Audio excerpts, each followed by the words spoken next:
প্রসাদো যস্যা প্রসাদান্নগতি কুতয়োপি ধ্যায়ং স্তুবংস্তস্য যশস্ত্রীসন্ধং বন্দে গুরুশ্রী চরণারবিন্দম গুরুর কৃপা ঘনীভূতং প্রভুং শ্রী হরিনন্দনং মম জীবন সর্বস্বং ভক্ত্যা নৌমি পুনঃ পুনঃ রাধা কৃপাময়ং মুকুং শ্রী গুরুদিন তারকং প্রভুং শ্রী গৌরগোপালং ভক্ত্যা নৌমি পুনঃ পুনঃ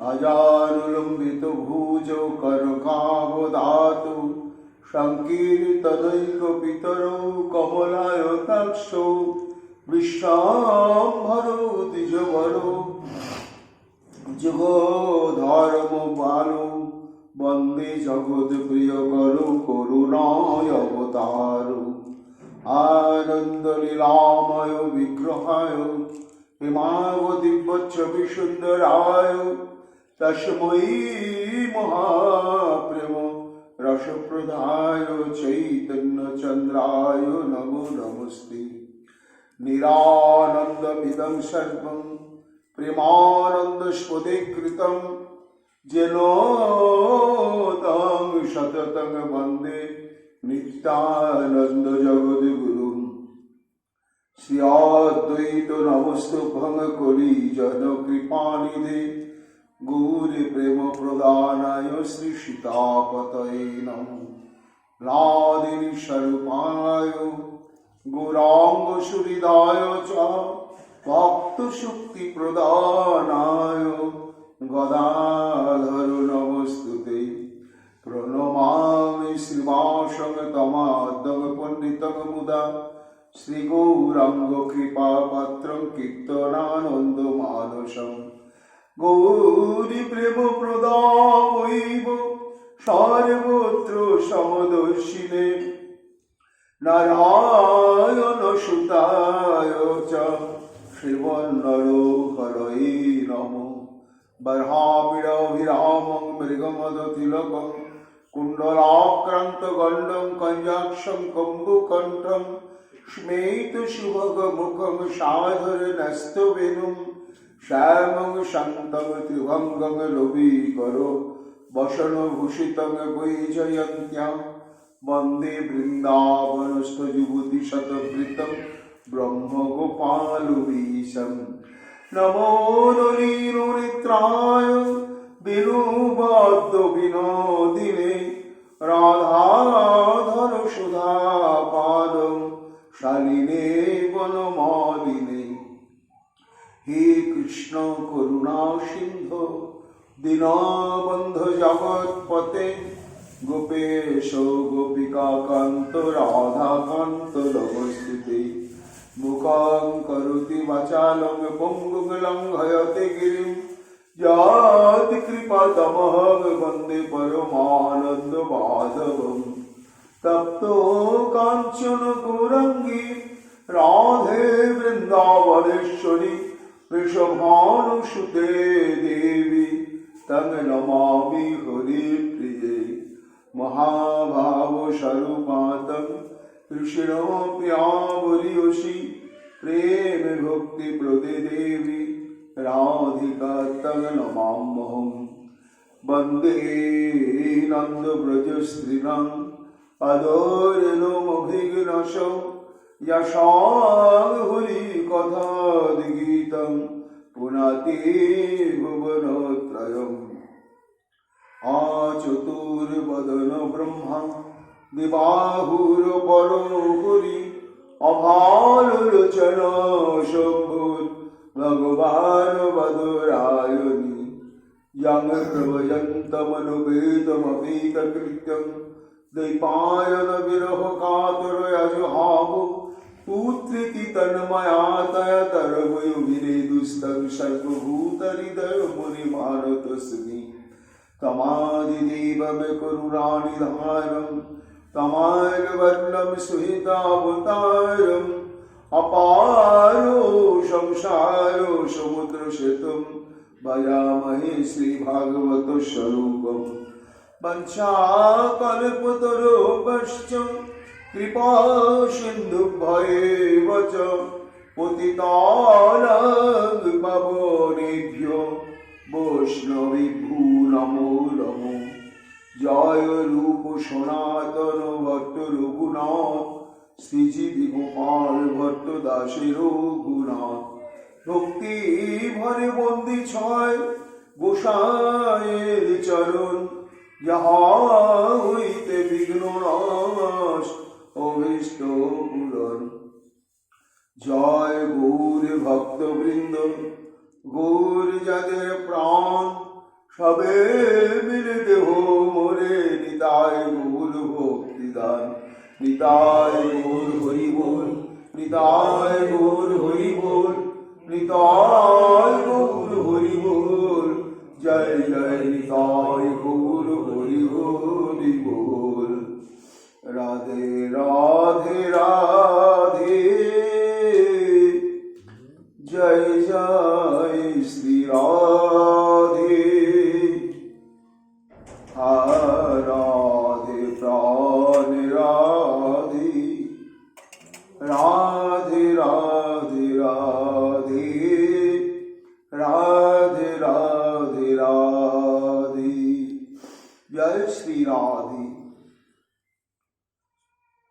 পরিখেদুবাচা ইতি প্রগায়ন রসনাং মুনির নিজাম অশিক্ষণ মাধব কীর্তি লম্পটম অহো প্রবৃত্তাসি মহত্ব বর্ণনে প্রভুরপীতি শরদৈর্বিদস্যতাম।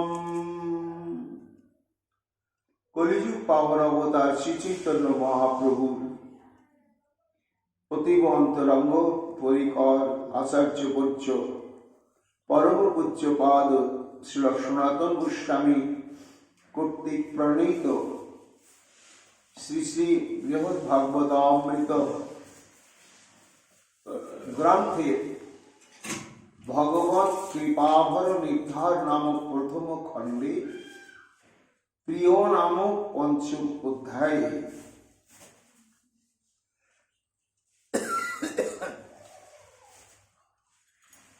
শ্রী গোবিন্দের অসীম অনন্ত কৃপার একমাত্র পাত্র বা আধার এই পঞ্চ পাণ্ডবগণ। এটি মহতের মুখে জানতে পেরে দেবর্ষি নারদ সমাগত হয়ে পঞ্চ পাণ্ডবের স্তুতিনুতি করতে ব্যস্ত হয়েছিলেন এবং সেই স্তুতিনুতির ছলেই প্রমাণ করছিলেন দেবর্ষি নারদ যে হে যুধিষ্ঠির, এই যে কৃষ্ণের সঙ্গে তোমাদের এমন নিবিড় আত্মীয়তার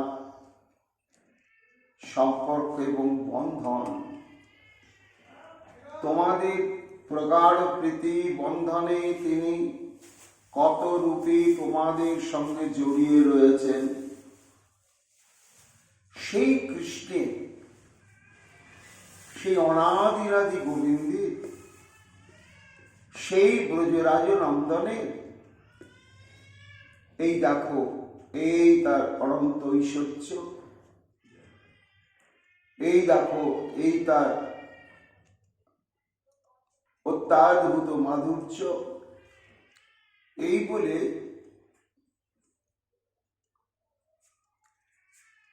ওই দেবর্ষি নারদ পঞ্চ পাণ্ডবের গুণানুকীর্তন করতে গিয়ে শ্রীকৃষ্ণের গুণানুকীর্তনে একেবারে নিমগ্ন হয়ে গেলেন। দেবর্ষি নারদের অন্তঃকরণে লীলা পুরুষোত্তম শ্রী গোবিন্দের পরপর তার কারুণ্য গুণের দৃষ্টান্ত, তার মাধুর্যামৃতের দৃষ্টান্ত,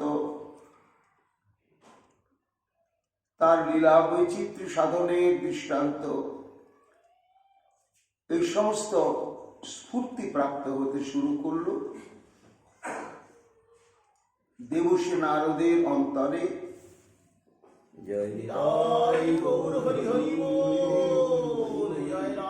এবং সেই স্ফূর্তির আবেশে একেবারে শ্রীকৃষ্ণের কথা বর্ণনে, মহিমা বর্ণনে আত্মহারা হয়ে গেলেন। তিনি বিস্মিত হয়ে গেলেন। এই প্রসঙ্গটি বলছেন কে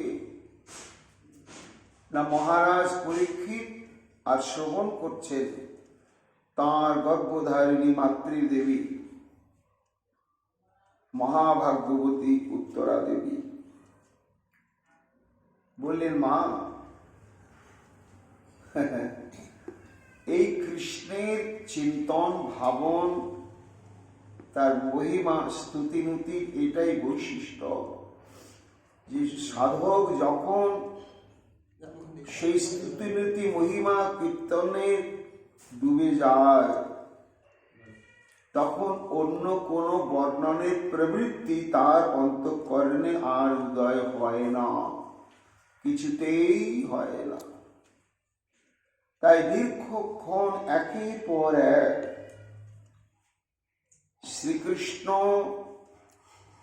যে হতারি গতিদায়ক, অর্থাৎ শাস্ত্র বলছেন যে শ্রীকৃষ্ণের হাতে যে সমস্ত শত্রুগণ নিহত হয়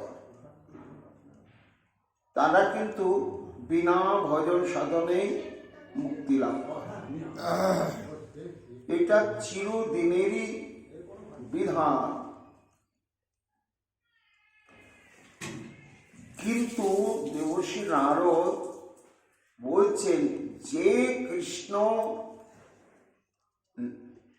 শত্রুতাবশত শত্রুদের নিহত করলে তারা সবাই মুক্তি লাভ করে, সেই মুক্তি শ্রীকৃষ্ণ অকাতরে সবাইকে দিতে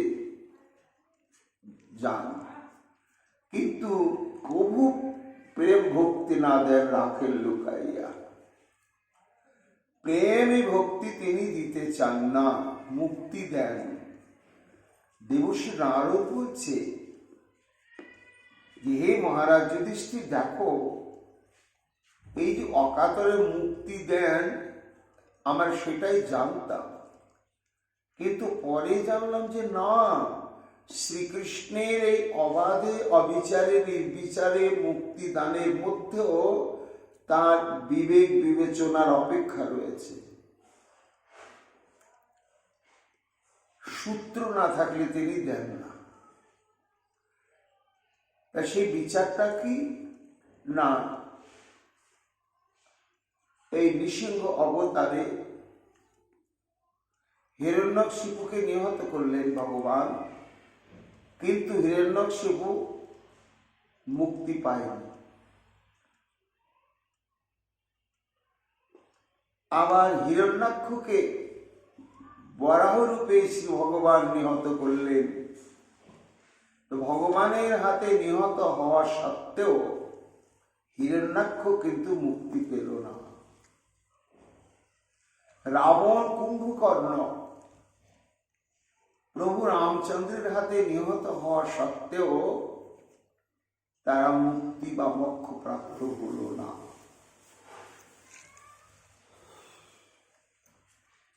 কেন হলো না? তাহলে মুক্তিও যে তিনি দেন অকাতরে দেন না, কিছু বিচার বুদ্ধি বিশ্লেষণ করে তবেই তিনি মুক্তি প্রদান করেন। সেই বিচারটা কি না,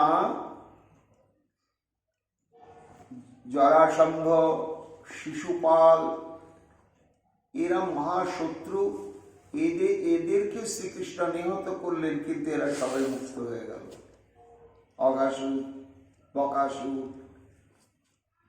তাই এরা মুক্ত হয়ে গেল আর ওরা হলো না কেন? এইখানে শ্রীকৃষ্ণ বিচার করলেন যে এরা শত্রু ভাবেও শ্রীকৃষ্ণকে ভেবেছিল। এই শত্রু ভাবেও যদি কেউ কৃষ্ণকে ভাবে, এটাই ভজন হয়। যেমন শিশুপালই কৃষ্ণকে হত্যা করব, সারাদিন কৃষ্ণ নিন্দায় করত। তার শত্রু ভাবে হলেও তার ভেতরটা কিন্তু কৃষ্ণময় হয়ে গিয়েছিল। এই জন্য ওটাও একটা ভজন ক্রিয়া।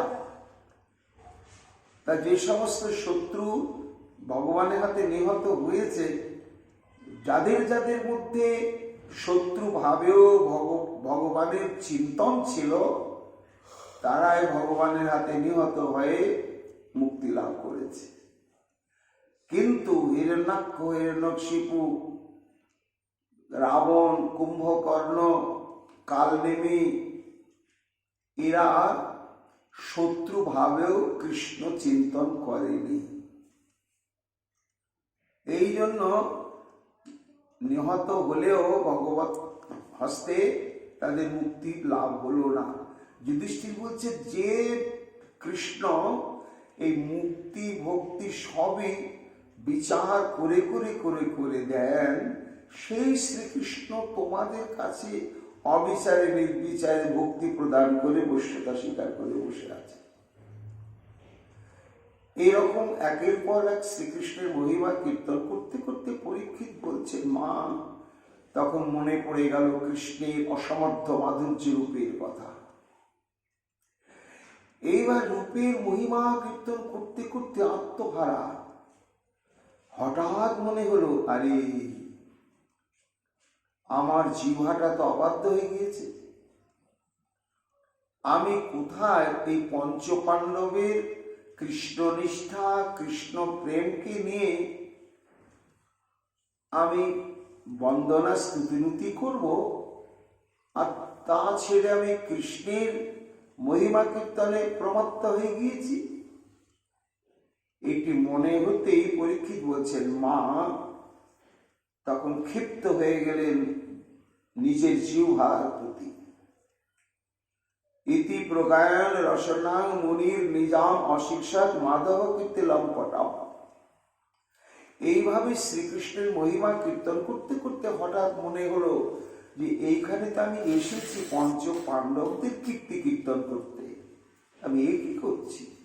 ও মাধব কীর্তি লম্পটাম, আমার এই জিহ্বাটা বদমাস, এ মুখে লইতে কৃষ্ণ নাম নাচে তুণ্ড বিরাম, অনেক তুণ্ডেরও বাঞ্ছা হয়। এই জিহ্বাটা হচ্ছে প্রচন্ড ভাবে আসক্ত কিসে? শ্রীকৃষ্ণের গুণানুকীর্তনে। সেই জন্য বেটা আমার জিহ্বা, আর আমি এসেছি ভক্তের গুণানুকীর্তন করতে, আর ও আমার অবাধ্য হয়ে ভগবানের গুণানুকীর্তনে ব্যস্ত হয়ে গিয়েছে। অহো প্রবৃত্তাসী মহত্ব বর্ণনে প্রভু, আরে জিহ্বা তোর এত বড় স্পর্ধা? হ্যাঁ, ভগবানের ভগবত্তা নির্ভর করে ভক্তের উপরে।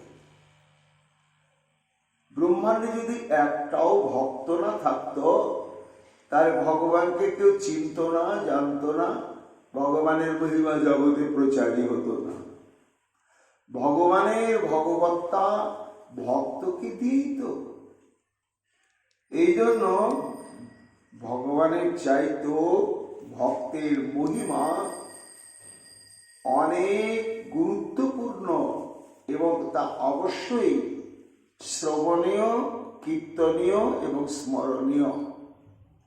কিন্তু ওরে জিহ্বা, হ্যাঁ, তুই মাধব কীর্তি লম্পট,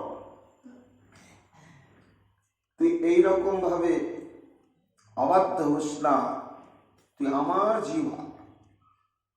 এই বলে দেবর্ষি নারদ নিজের জিহ্বাকে শাসন করতে লাগে। বলছেন মহারাজ পরীক্ষিত, জিহ্বা যেন বলছেন, ও দেবর্ষি, আমি তো এতদিন জানতাম যে তুমি সবসময় সেই কৃষ্ণানু গুণানু কীর্তনটাই তোমার পছন্দ।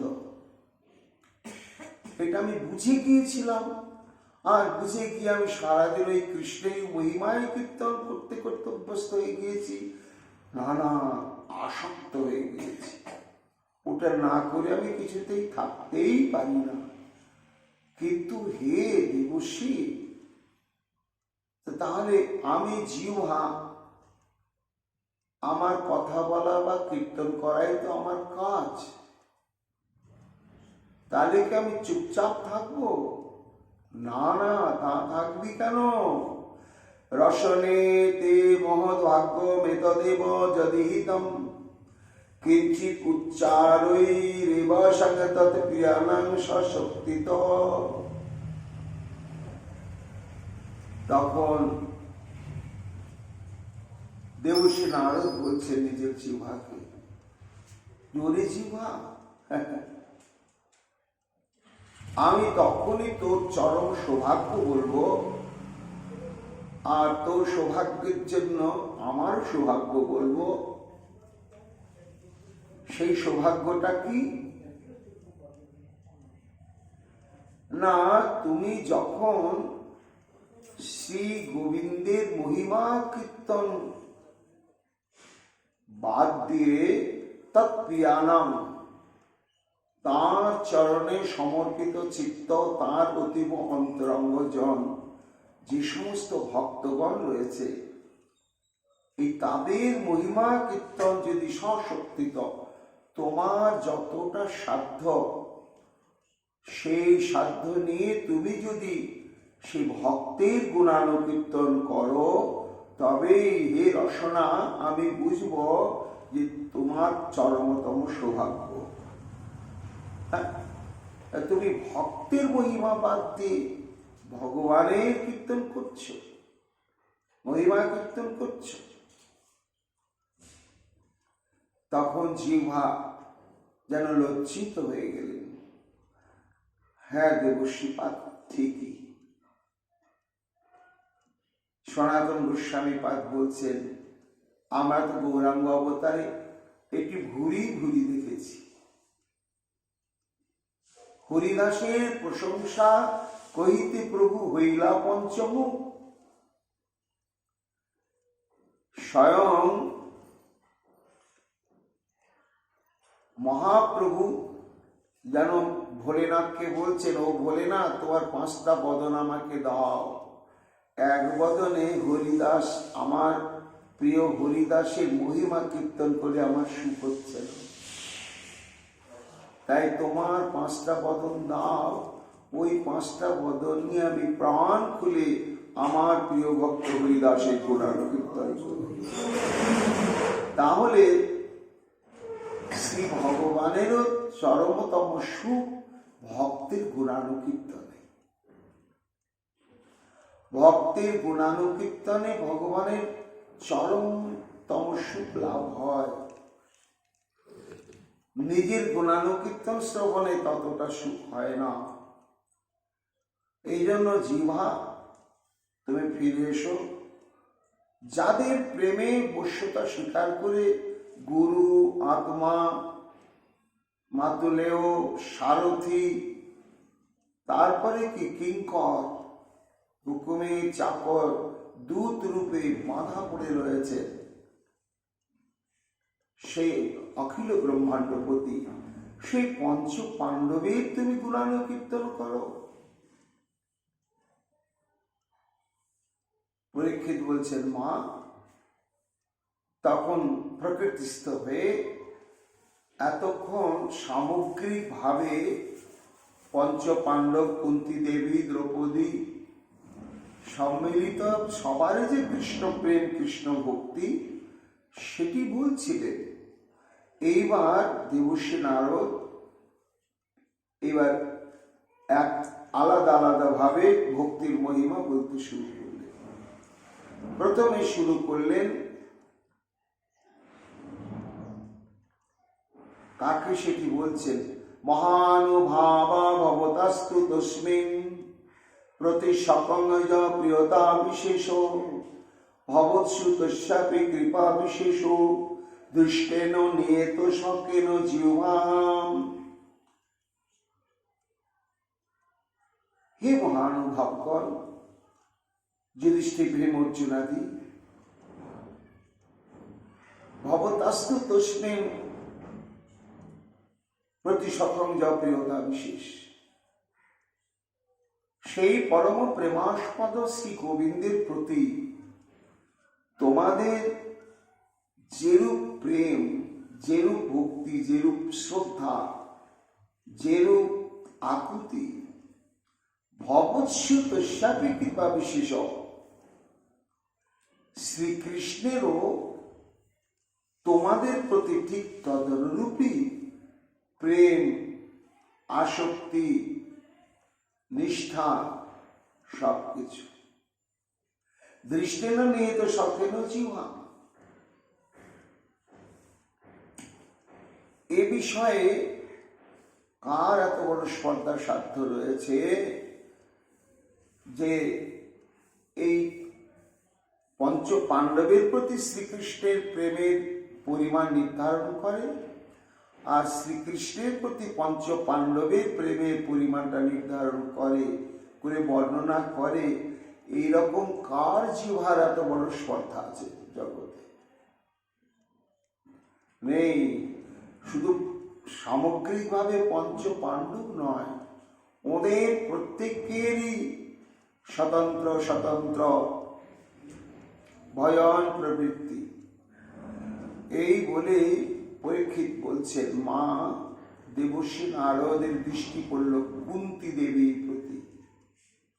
কেন? পঞ্চ পাণ্ডবের মূল তো হচ্ছে কুন্তী।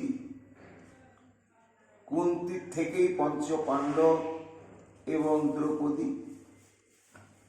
তাই এই কুন্তী দেবীর যে কৃষ্ণ প্রেম কেমন এবং কুন্তী দেবীর প্রতি শ্রীকৃষ্ণের যে প্রীতি, কর্তব্যবোধ কত প্রগাঢ়, সেই সব লীলা প্রসঙ্গ চিত্তে উদয় হয়ে গেল। তখন সেটিকে নিয়েই বলতে শুরু করলেন যে, হে যুধিষ্ঠির, মাতা পৃথ্বীং যদুনন্দস্য স্নেহার্দ মাশাসন বাক্যমেকম অক্রূর বক্ত্রাৎ প্রথম নিশম্য প্রেম প্রবাহে নিমমজ্জ সত্য। এই যে তোমার মা পৃথা দেবী যদুনন্দনস্য স্নেহার্দ্র আশ্বাস বাক্যমেকম শ্রুত্বা, যদুনন্দন শ্রী গোবিন্দের একটি মাত্র আশ্বাসন বাক্য শ্রবণ করে, তিনি কিভাবে শ্রবণ করেছিলেন? সরাসরি না, অক্রূর বক্ত্রাৎ, অক্রূরের মুখে। অক্রূরকে কংসের জামাতা। কংসের জামাতা হচ্ছে শ্রীবিষ্ণু, উগ্রসেনের জামাতা, কংসের ভগ্নিপতি। মাঝে মাঝে যেহেতু মথুরা মহাতীর্থ স্থান, অক্রূর সেটি শাস্ত্র দৃষ্টে জানতেন, এই জন্য বেশিরভাগ সময় সে মথুরাতে অতিবাহিত করতেন। মহাতীর্থ স্থান বলে মথুরা মাহাত্ম্য তিনি জানতেন।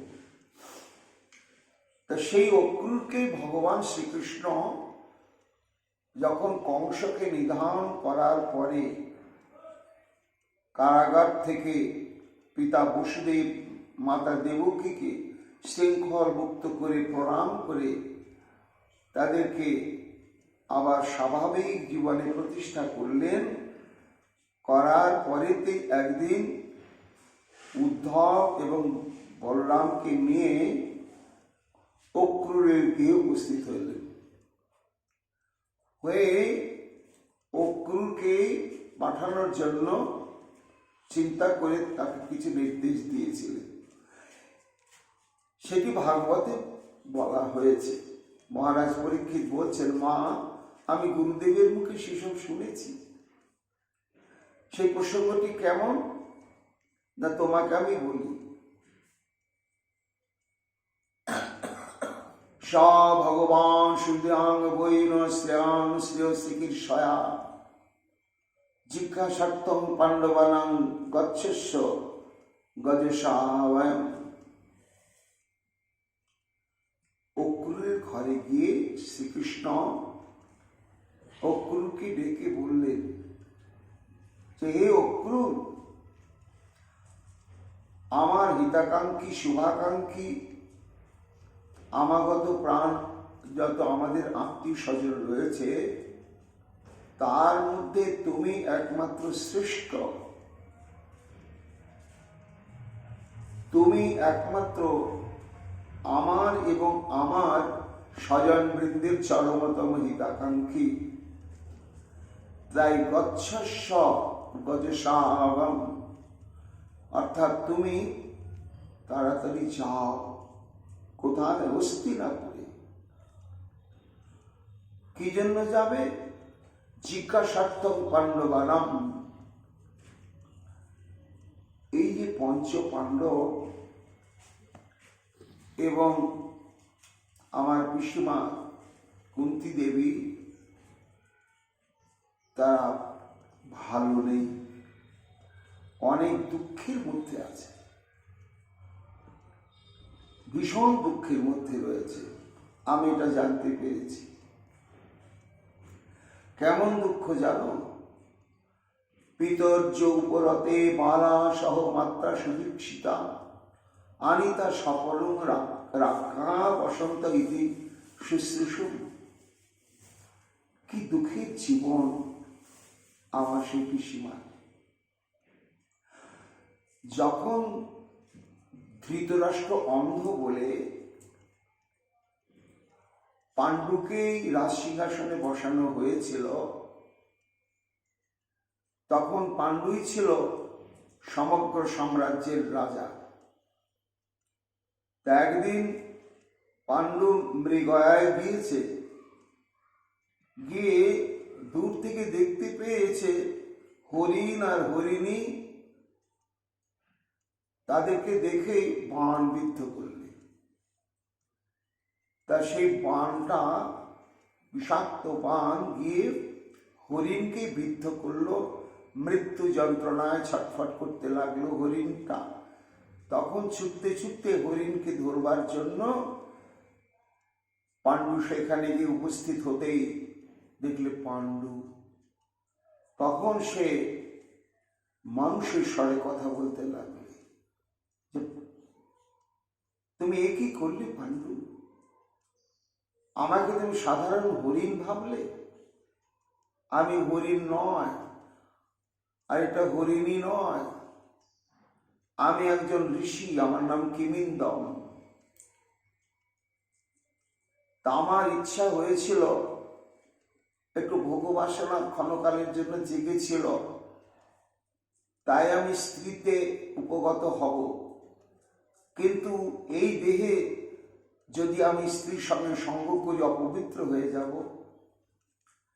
তাই আমি হরিণ রূপ ধারণ করে আর আমার স্ত্রীকে হরিণী রূপ দিয়ে আমি তার সঙ্গ করছিলাম। আর তুমি এইভাবে আমাকে নিধন করে দিলে। যাও, আমি তোমাকে অভিশাপ দিলাম, আজ থেকে তুমি যেই তোমার স্ত্রী সঙ্গ করবে, সঙ্গে সঙ্গে তোমার মৃত্যু হবে। দিয়ে সেই ঋষি সেই হরিণ দেহ ত্যাগ করে চলে গেলেন। এইবার ঋষির অভিশাপ। পাণ্ডু দেখলেন এটা তো বাস্তব সত্য। তখন তিনি বিষণ্ণ অন্তঃকরণে হস্তিনাপুরের রাজপ্রাসাদে ফিরে এলেন। এসে ভীষ্মাদি সমস্ত পিতামহ জ্যেষ্ঠ বৃন্দ তাদেরকে ডেকে বললেন যে আমি পুরুষ, তারপরে আমি সাম্রাজ্যের অধিপতি, আর বিবাহের উদ্দেশ্যই হচ্ছে পুত্রার্থে ক্রিয়তে ভার্যা, পুত্র লাভের জন্য। তা এইসব থেকেই যখন আমি বঞ্চিত হয়ে গেলাম, আমার দ্বারা এই রাজ্য পরিচালনা কিছুতেই সম্ভব নয়। জ্যেষ্ঠ ভ্রাতা সে অন্ধ হলেও তার তো যোগ্যতা রয়েছে, সে কিছু দেখতে না পেলে তার বিবেক বুদ্ধির দ্বারা আমাত্যবর্গের মাধ্যমে, মন্ত্রিমণ্ডলীর মাধ্যমে সাম্রাজ্য পরিচালনা করতে পারবে।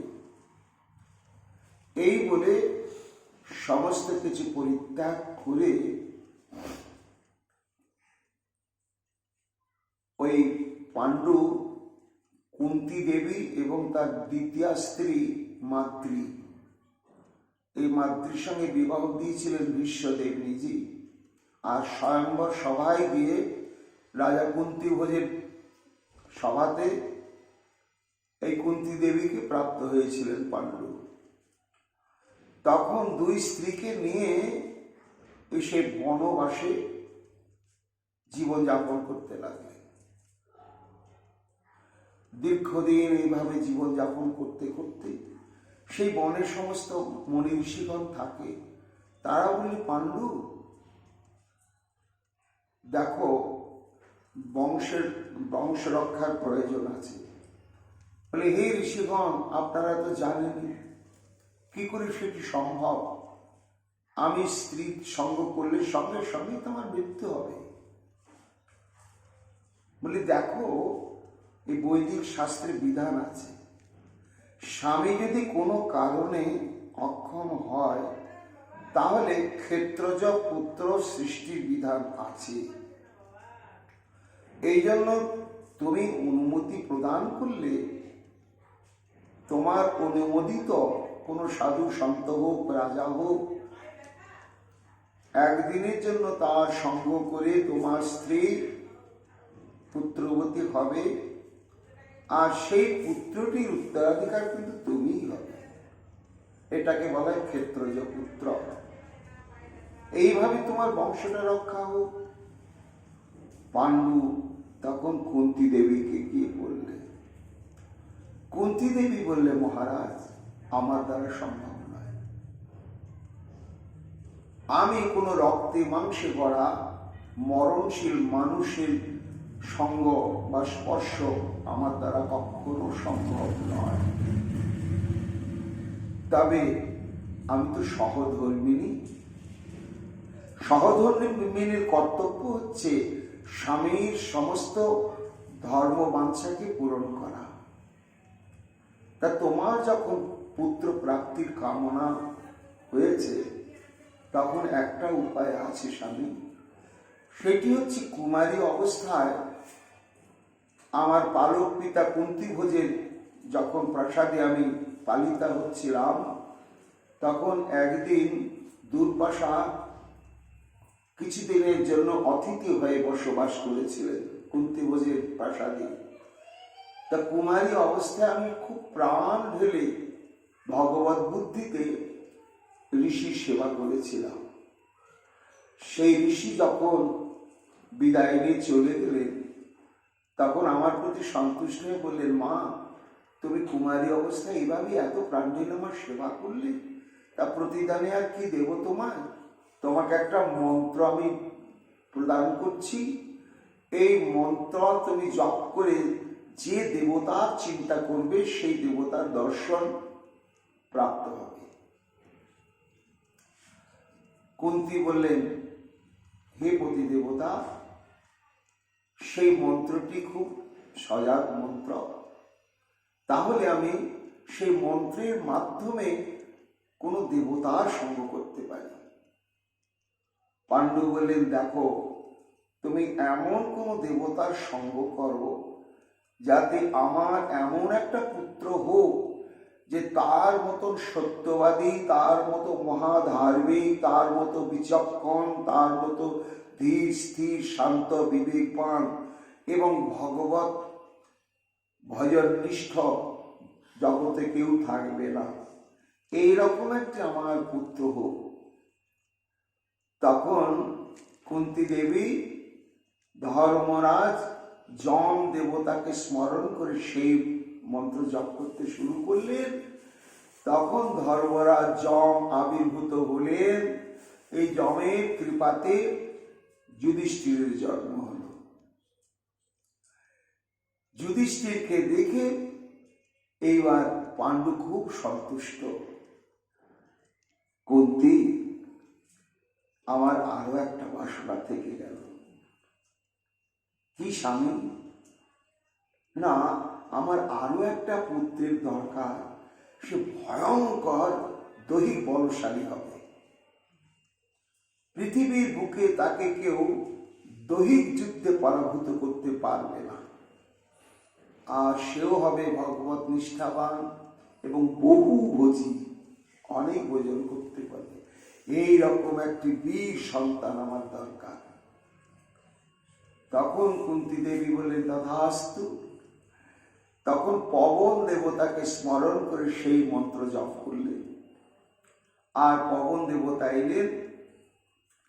তখন জন্ম হলো ভীমের।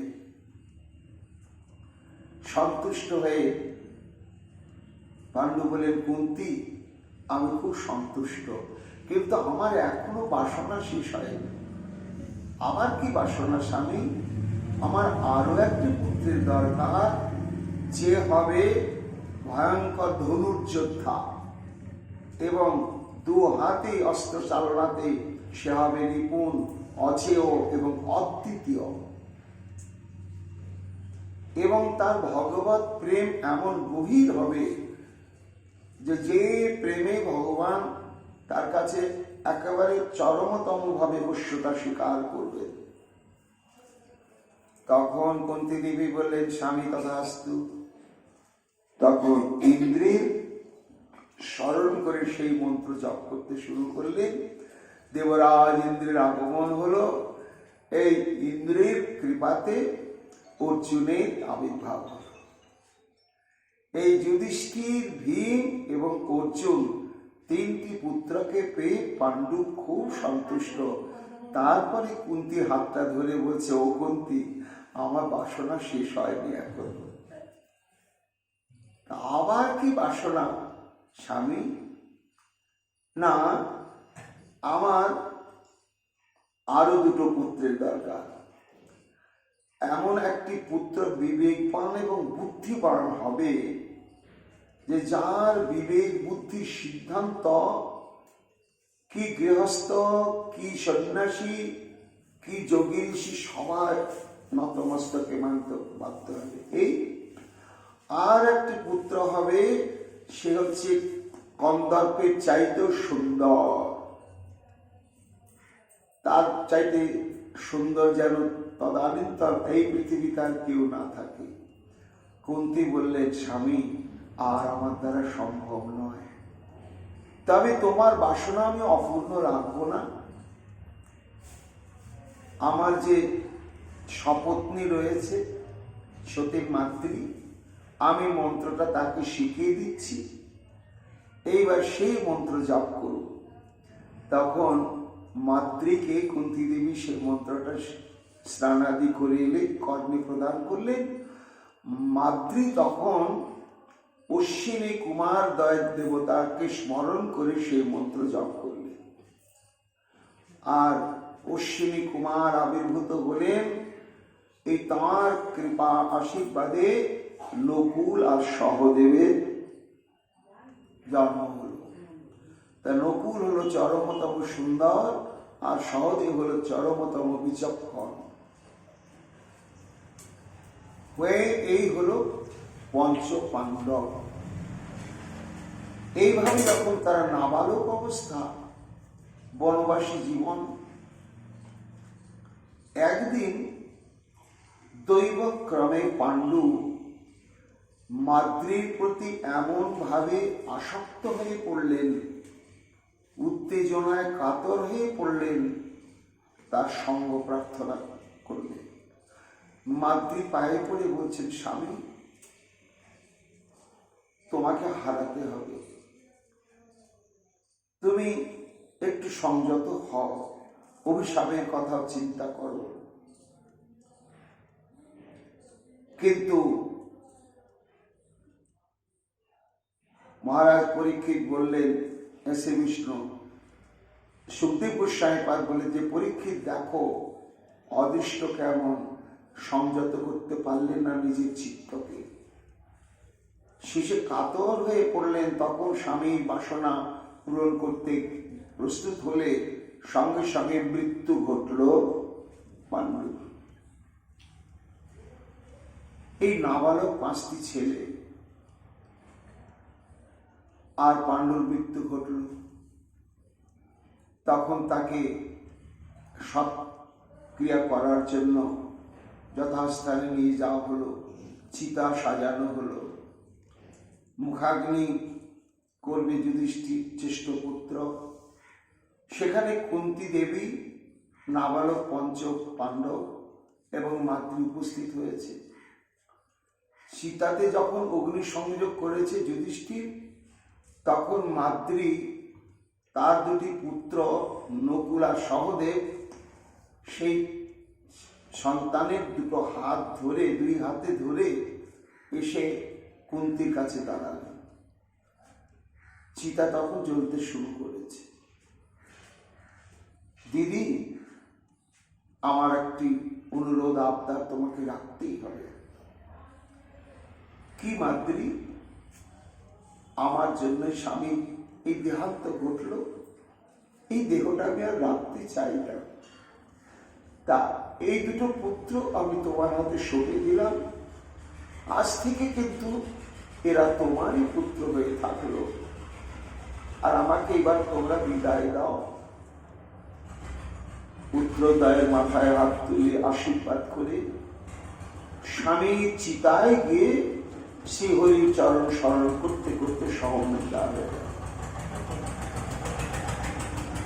সেই অরণ্যবাসী কুন্তী দেবী নাবালক নিজের 3টি ছেলে আর মাতৃ 2টি, তাদের নিয়ে কি কষ্টে জীবনযাপন করতে শুরু করবে। এ কথা হস্তিনাপুরে যখন জানাজানি হয়ে গেল, তখন বিশ্ব পিতামহ থেকে আরম্ভ করে বয়োজ্যেষ্ঠ সবাই ধৃতরাষ্ট্রকে দীক্ষা দিতে শুরু করবে। যে তুমি সংবাদটা জানার পরেও তুমি ব্যবস্থা নিচ্ছ না ধৃতরাষ্ট্র। তোমার এই পুত্রগণের কথাই তুমি শুধু ভাবছ। তোমারই তো নিজেরই ভাই, আর তারাও তো এই সাম্রাজ্যের উত্তরাধিকারী। ওই অরণ্যের মধ্যেই নাবালক 5টি ছেলেকে নিয়ে ওই কুন্তী কিভাবে জীবনযাপন করছে। তখন তাদের কথায় নিয়ে আসা হলো। নিয়ে সে হস্তিনাপুরে স্বতন্ত্র একটি জায়গাতে তখন এই 5 পাণ্ডব সহ বেদবা কুন্তী দেবীর বাসস্থানের ব্যবস্থা এবং তাদের জীবিকা নির্বাহের ব্যবস্থা করলেন ধৃতরাষ্ট্র। কিন্তু এটা মেনে নিতে পারলে না দুর্যোধন, দুঃশাসন ইত্যাদি সবাই। সেই কথা সর্বান্তর্যামী ভগবান শ্রীকৃষ্ণ জানতে পেরেছে। পেরেই অক্রূরের বাড়িতে গিয়ে অক্রূরকে সেই কথাই বলছেন যে তোমাকে কেন হস্তিনাপুরে যেতে হবে না, পিতা পরলোক গমন করলে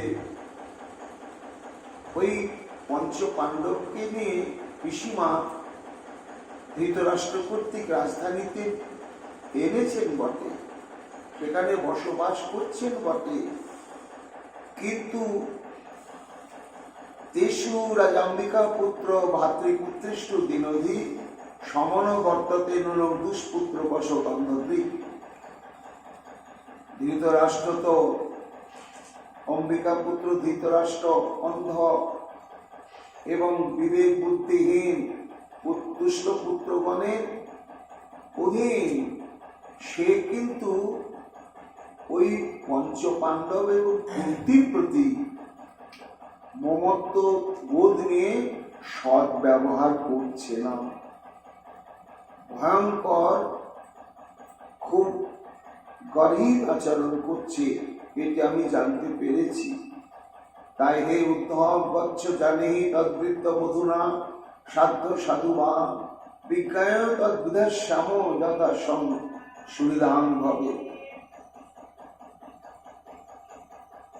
এটা সত্য কিনা এ তা তো তুমি হস্তিনাপুরে যাও, গিয়ে অনুসন্ধান করো যে ধৃতরাষ্ট্র এবং তার পুত্রগণ তাদের সঙ্গে সৎ ব্যবহার করছে কিনা।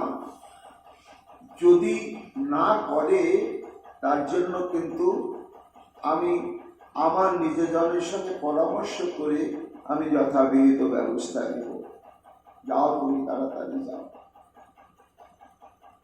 তখন হস্তিনাপুরে এলেন অক্রু, এবং হঠাৎ করে এসে তো জানা যাবে না এখানকার পরিস্থিতি, বাইরে থেকে বোঝা যাবে না যে কুন্তী দেবী এবং পঞ্চ পাণ্ডবের প্রতি ধৃতরাষ্ট্র এবং তার পুত্রগণের দুর্ব্যবহারের চালচিত্রটা কেমন।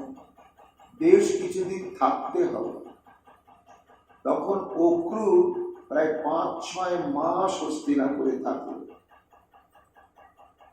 থেকে তাদের সঙ্গে জড়িয়ে গিয়ে একদিন যেখানে কুন্তী দেবী থাকেন সেখানে গিয়ে উপস্থিত হয়েছে। আর অক্রুকে দেখেই কুন্তী তো একেবারে আনন্দ উৎফুল্লিত, কেন আমার বাপের দেশের মানুষ এসেছে। এবং বসুদেবের সঙ্গে সম্পর্ক কি ভাইরা ভাই, কাজে নিজেরই ভাইয়ের যখন ভাইরা ভাই তো আমারও ভাই বটে। তাই বসতে দিয়ে আপ্যায়নাদি করে একটু ব্যথাহত প্রাণে বললেন, অক্রু অপি স্মরন্তি না সৌম্য পিতর ভাদ্রস্তমে ভগিন্য ভাতি পুত্রাশ্চ জামায় সখ্য এবতে। আচ্ছা, আমার এই দুর্ভাগ্যের সংবাদ কি মথুরা মণ্ডলে পৌঁছেছে? অক্রু, ওখানে আমার যে সমস্ত আত্মীয় স্বজন সখীবৃন্দ ছিল তারা কি আমার এই দুর্ভাগ্যের সংবাদটা চেয়েছে? তারা কি আমাকে স্মরণ করে?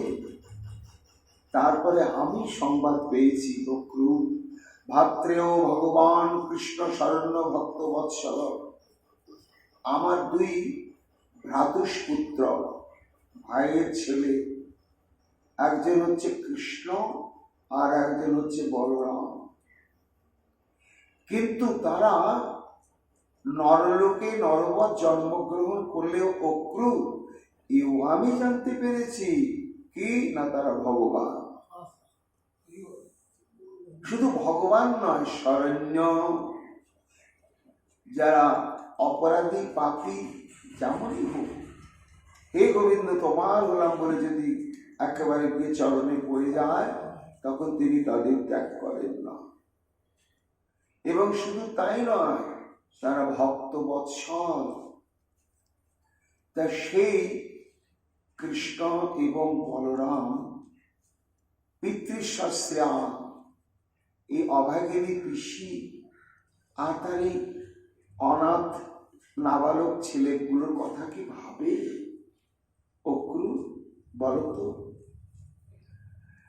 তারা কি জানে অক্রু আমি এখানে কেমন অবস্থায় আছি?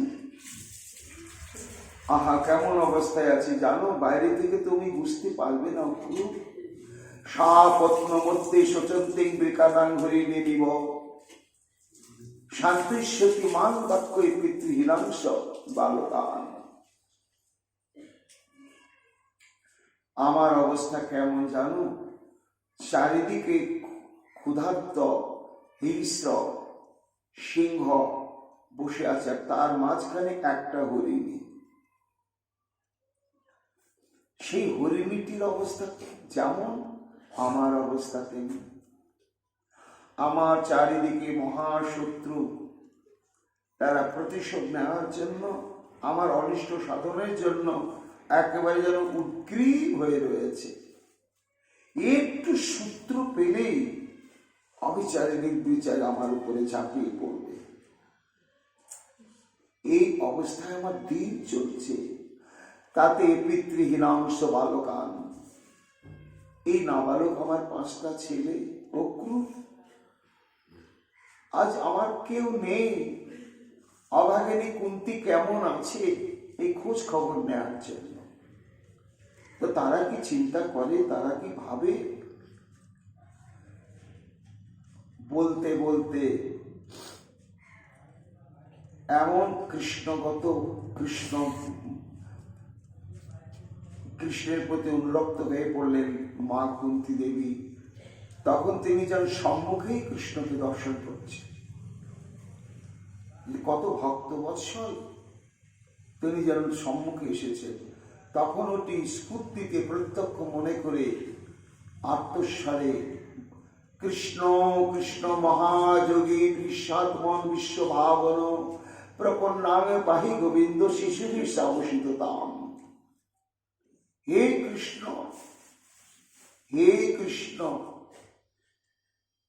দুবার কৃষ্ণ বললেন, তুমি মহাযোগী, অনন্ত শক্তি নিকেতন, বিশ্বমন, তুমি বিশ্বের আত্মার স্বরূপ, বিশ্বভাবন, এই বিশ্বের প্রত্যেকটি জীবের সম্পর্কে তুমি হিতাকাঙ্ক্ষী মঙ্গল কামনা করে চলেছ। প্রপন্নাং পাহি গোবিন্দ, হে গোবিন্দ, এই অভাগিনী কুন্তী তোমার চরণে শরণাগত হলো। এই নাবালক 5টি সন্তানকে নিয়ে তুমি একটু কৃপা দৃষ্টি করো, পাহি রক্ষা করো আমাদের। নান্য তব পদাম্বুজাত পশ্যামি শরণং নিরাম বিভ্রতাঙ্গ মৃত্যু সংসার ঈশ্বর শাপবর্গিকা। এই ব্রহ্মাণ্ডের মৃত্যু ভয় ভীত, বিপদ আপদের প্রভাবে সর্বক্ষণ ভীত মানুষের অভয়দাতা এবং একমাত্র আশ্রয়দাতা শ্রীকৃষ্ণ ছাড়া জগতে আর কেউ নেই। হে কৃষ্ণ, হে কৃষ্ণ বলে একেবারে প্রেমোচ্ছ্বাসে আর্তনাদ করতে শুরু করলেন। দেবর্ষি নারদ এই সমস্ত ঘটনায় যুধিষ্ঠিরের কাছে ব্যক্ত করছেন যে তোমাদের এই কৃষ্ণ প্রেমের প্রথম শুভারম্ভ তোমার এই গর্ভধারিণী মা কুন্তী দেবীকে দিয়ে। সেদিনই প্রেমের উচ্ছ্বাস কৃষ্ণকে দর্শন না করেই তার প্রাপ্ত হয়েছিল। এবং সেদিন অক্রূরের সম্মুখে যেমন কেঁদেছিলেন, কি বলবো, বিচিত্র বাক্যের বহুধা রুরোদ স্ফুটের নৃণাঙ্গশ্রবণেন বাক্স। সেই কান্না যারা শ্রবণ করেছে, এমনকি বৃক্ষলতা সবাই কেঁদেছে, স্থির থাকতে পারেনি। যারা শুনতে পেয়েছে তাদের হৃদয়টা বিদীর্ণ হয়ে গিয়েছে। এই তোমাদের মাতৃদেবী কুন্তীর প্রেম বলো, সেই প্রেমের অধীন কেমন না কুরুক্ষেত্র যুদ্ধ হয়ে গিয়ে আর কোনো কাজ নেই। একেবারে সমগ্র পৃথিবীর অধীশ্বর রূপে সিংহাসনে অভিষিক্ত হয়েছে মহারাজ যুধিষ্ঠির। এইবার ফিরে যেতে হবে দ্বারকায়। বহুদিন দ্বারকা পরিত্যাগ করে এইখানেই পঞ্চপাণ্ডবদের সঙ্গে বসবাস করছিলেন শ্রীকৃষ্ণ অনেক দিন ধরে। তাই এইবার কুন্তী দেবীর কাছে এসে বলছে, পিসি, বহুদিন অতিবাহিত হলো, এবার একটু হাসি মুখে বিদায় দাও, আমি ফিরে যাই। আমার তো বিশাল সংসার, আমি দীর্ঘকাল তোমাদের সঙ্গে রয়েছি। কুন্তী অঝরে কাঁদতে কাঁদতে বললেন, যাবেই তো কৃষ্ণ, কেন আজ আমাদের বিপদ নেই? যদি বিপদ থাকতো তুমি আজ বিদায় নিতে আসতে না। আজ আমাদের বিপদ সমূহ চির বিদায় নিয়েছে, আর তুমিও এখন বিদায় প্রার্থনা করছো। তা তোমাকে ধরে রাখবে এমন জগতে কি আছে বাবা? কেউ তোমাকে ধরে রাখতে পারবে না। শুধু একটু অনুরোধ, আর 2-4টা দিন তুমি থেকে যাও, আর 2-4টা দিন থেকে তবেই তুমি দ্বারকায় যাও। দেবর্ষি নারদ বলছেন, হে যুধিষ্ঠির, সেদিন সে অখিল ব্রহ্মাণ্ডপতি, যার আজ্ঞাতে ব্রহ্মাণ্ড পরিচালিত হচ্ছে, সেদিন তোমার ওই মাতৃদেবী কুন্তী এই অনুরোধ আর উপেক্ষা করতে পারলেন না। চিরেন দ্বারকাং গন্তুমুদ্যত যদু জীবন, কাকুস্তু দেবীর আবৃত স্বগৃহে রক্ষতে অনায়া। আবার এই হস্তিনাপুরে বেশ কিছুদিন শ্রীকৃষ্ণ অতিবাহিত করলেন। কেন? কুন্তী দেবীর অনুরোধের মর্যাদা রক্ষা করবার জন্য। তা কি বলবো, এই তোমাদের কৃষ্ণ প্রেমের প্রথম প্রকাশ তোমার মাতৃদেবীর প্রতি। এইবার তারপর তোমাদের কথা বলি। এই বলে স্বতন্ত্রভাবে যুধিষ্ঠিরের কৃষ্ণ প্রেমের মহিমা কেমন, ভীমের মহিমা কেমন, অর্জুনের কৃষ্ণ প্রেমের মহিমা কেমন, নকুল সহদেবের কেমন এবং দ্রৌপদীর কেমন, পরপর বলতে শুরু করলেন। মহাপ্রভুর কৃপায় আগামীকাল আমরা তা শ্রবণ কীর্তন করব। এখনকার মতো আমাদের বৃহৎ ভাগবতামৃত কথা এইখানে বিশ্রাম লাভ করল। নিতাই গৌর হরি বল।